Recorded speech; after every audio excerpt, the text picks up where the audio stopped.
அந்நிய பெண்களை பார்க்க கூடாதுன்னு இஸ்லாம் சொல்லுது. ஆனால் அதே அந்நிய பெண்கள் மற்றவங்க பார்க்கிற மாதிரி ட்ரெஸ் போடுறதையும் இஸ்லாம் தடுக்குது.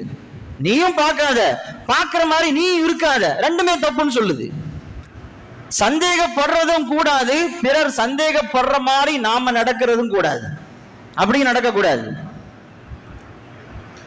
அநீதி இழைக்க கூடாது, பிறர் அநீதி இழைப்பதற்கு நாம இடம் கொடுக்கவும் கூடாது. பொய் சொல்லக்கூடாது, பொய் சொல்றதுக்கான சூழலை இன்னொருத்தருக்கு நாம உருவாக்கியும் கொடுக்க கூடாது. பிறரை ஏமாற்றவும் கூடாது, யார்கிட்டையும் நாம ஏமாறவும் கூடாது. ரெண்டையும் இஸ்லாம் தப்புன்னு சொல்லுது. ஏமாத்துறது மட்டும் தப்பு இல்ல, பிறர்கிட்ட ஏமாந்து நீ நிக்காத, பணத்தை கொடுத்து ஏமாறாத, எதையாவது ஒண்ணு அவன்கிட்ட கொடுத்து ஏமாந்து பின்னால வந்து வருந்தி நிக்காத, கை செய்தப்படாத. ரெண்டையுமே தப்பு என்று இஸ்லாம் சொல்லுகிறது. யார்கிட்டையும் ஏமாறக்கூடியவனாக ஒரு மூமின் இருக்கக்கூடாது.